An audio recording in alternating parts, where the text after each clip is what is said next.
Hey, what is up guys? So we got that new ban list in our hands already, but we need to know what are going to be the top best decks to play in the game of Yu-Gi-Oh! If you want to play this game competitively.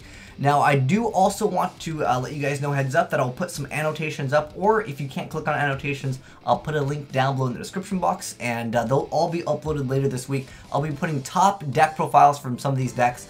Some of these things aren't even out yet. We'll talk a little bit about that later. But anyways, let's go ahead and go over what are going to be the top best decks after the April 1st ban list. So first off, what do you know? Necros. So some of these decks did take a hit. Necros did technically take a hit, but the hit was really marginal. And I feel like the deck can still definitely be super consistent, and the deck can still definitely win a lot of games just because Valk's at 3, we got Unicorn to research the Bryanak. Preparation of Rites is technically at 1, I believe, but we have Manju and Senju at multiple, so that is definitely an upside in the TCG. So I still think this deck is relatively good, and you know, Treasureless still can wreck a lot of different decks. Next up, Qliphort also took a hit not only to their specific archetype cards like Sacrifice, but they also got a hit on Skill Drain, which really just gave them a huge edge on decks. It's just like, let me special a bunch of these monsters. They're supposed to have a reduced attack, but never mind Skill Drain, right? So not only did Skill Drain like hurt you, but it actually helped them. So it was a huge advantage for that specific archetype. But I still think the deck is relatively good. I mean, you still got Searching for Days, and it still can definitely just throw up a bunch of stuff. And they still have that Towers, which can technically be an instant win if you get it out against, say, something like Shaddolls, or maybe you get it out against Burning Abyss, or just a lot of other decks. If you make Towers, sometimes you just win the game, or your opponent just goes ahead and quits. Next up, Burning Abyss. Now, Burning Abyss, I felt like they took a pretty big hit because Tour Guide is so strong in that deck, but nothing else really got hit in the deck. You can still, maybe use other cards to try to replace Tour Guide. Some players were talking about running Dark Eruption, and lets you just kind of add it. Tour Guide back, but I really feel like this deck can make the best use of Crush Card Virus out of like any of the meta stuff that I can look at right now. And pretty much most of the cards in your deck are going to be targets for Crush cards, and Virgil and Dante are still like really strong cards in the game, and that deck just floats for days.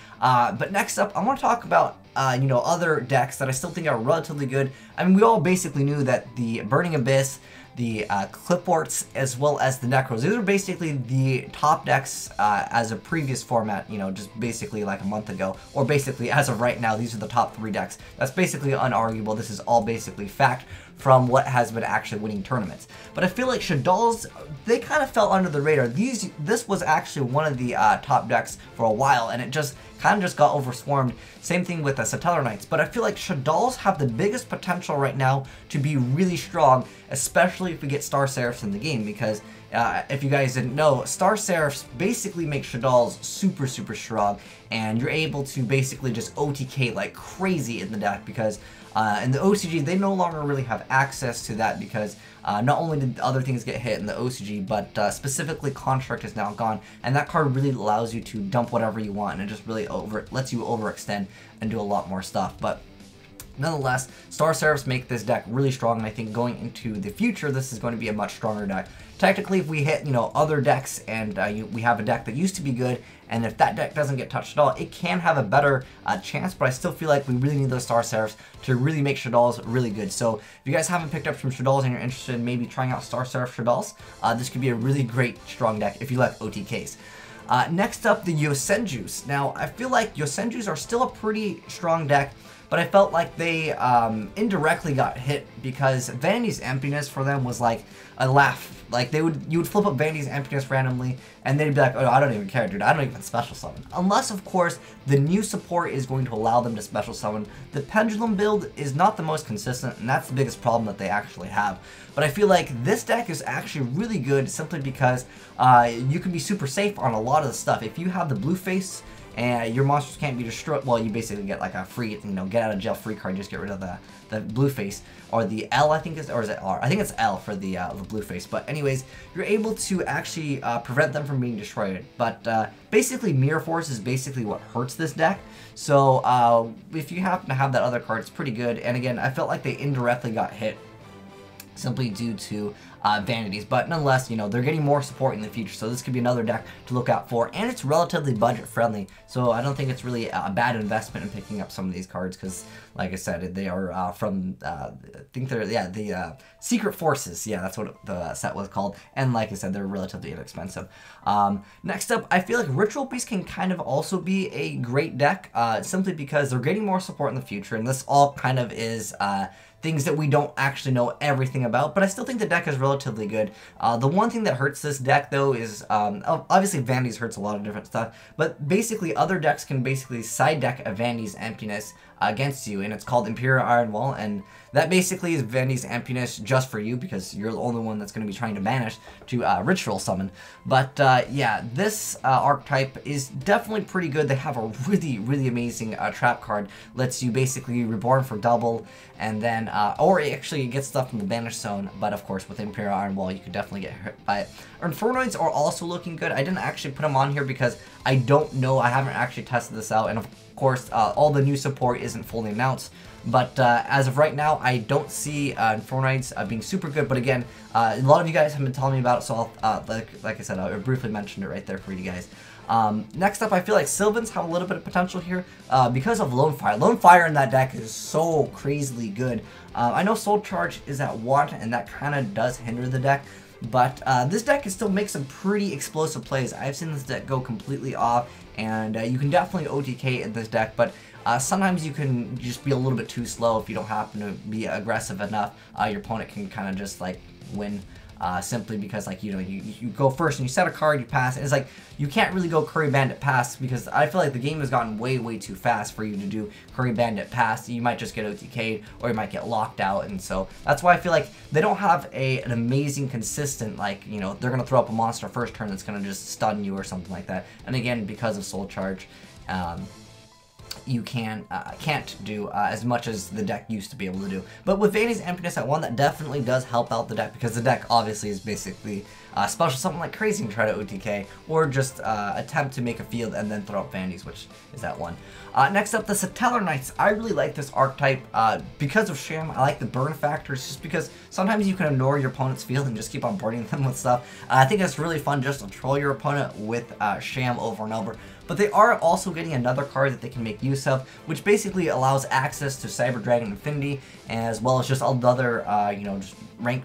You can make rank 5s in the deck now, or you can do a lot of other stuff with the new card and the other support that they might also get in the future. I know that there's one XYZ that they're getting, and the deck's still pretty good. I mean, this card is still expensive in this deck, so I don't think this deck is very budget friendly, because you basically want 3 Nebs, and of course you need those extra deck cards that can add up, you know, slightly if you want to play it like with the most optimal version. Next up, let me go ahead and talk about the future now, because those are basically the decks that I feel like that are available right now that are looking pretty hot. But in the future, we are getting some new cards, and I feel like it's kind of good to talk about these, because maybe we want to invest into some of the cards right now, or just be maybe waiting for them instead of just buying the deck that you want to play now. Just go ahead and wait a little bit, and then you can build a deck that's even better than, you know, what's currently out, because sometimes right before the ban list, you know, you get rid of all your stuff because, you know, you want to make the most out of your buck. I understand. I used to do that myself. But the Ignites, this is an archetype which basically pendulums, and it destroys its own pendulum zone. Then you get to re-add a bunch of cards or search or whatever you want to really do in the deck, and then you can go ahead and all the cards that you destroyed, because you're going to complete your scale, and then you're going to destroy your own scale again to search and do other stuff.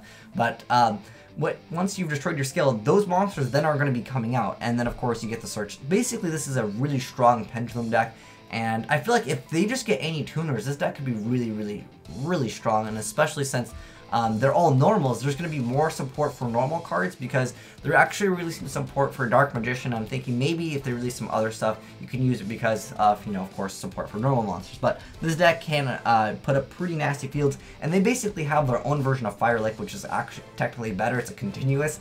It's pretty crazy stuff, but this deck is definitely something to look out for, because they're just a few short cards, or heck, I even think it's good right now. Next up, the Cyber Dragon deck. Now, there's a lot of different ways to play this. I feel like Cyber Dragon and Infinity decks, I mean, you get out 2 of these, it's really difficult to deal with. Basically, it comes out at I believe 27 or 25, whatever it is. You get it out and you have a huge advantage on your opponent, especially if you're going to activate its effect to absorb your opponent's monster. And of course, if they're going to negate you, you just negate that other card. And like I said, once you get 2 of these out, it is pretty nasty to deal with. And this is basically all they really need to be good. And if they get extra support in the future, this deck is looking pretty nasty to run into.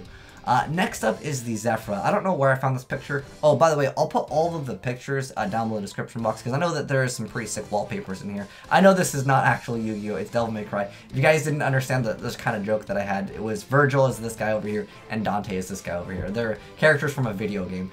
But, anyways, the Star Seraphs, or I'm sorry, the Zephyr, yeah, this deck is really unique.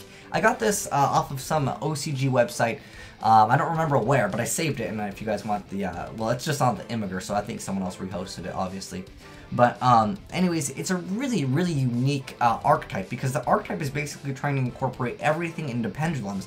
So it's basically Yangzing, Shaddolls, Satellar Knights, Nekroz, and like and it's got some of the ritual beasts.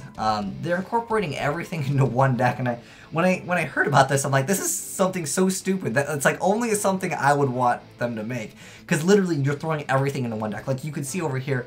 Well, actually, I don't know what these trap cards are, but basically this deck can synchro, can exceed, and you can obviously use Shaddolls in it. It's a really unique deck.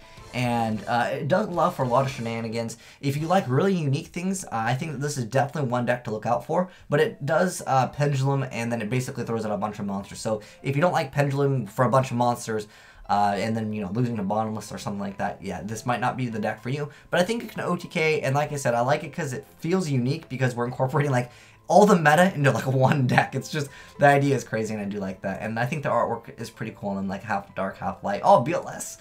But yeah, those are the decks that I think that will be good in the future, as well as, you know, what is currently available. If you guys felt like I missed out on anything, let me know in the comment sections below. But again, I'll have annotations up that you can click. Not on the first day. Check back tomorrow and we'll have all the annotations, well, most of them available. And I'll be getting them from all, like, the YCSs and stuff. And of course, we might have to swap out in and out a few cards. You know, adding in the Crush card virus now. That card is legal. But anyways, thanks for watching, guys. And like I said, tell me your thoughts on this. If did you feel like I messed out on any other great decks that have some potential, please don't mention Gladiator Beast. That deck is not good. Gladiator Beast, completely irrelevant. I feel like they're just way too slow compared to how much pluses the other decks now can get in the game of Yu-Gi-Oh! But anyways, thanks for watching, guys. Have a great day, and have some fun building some of these decks.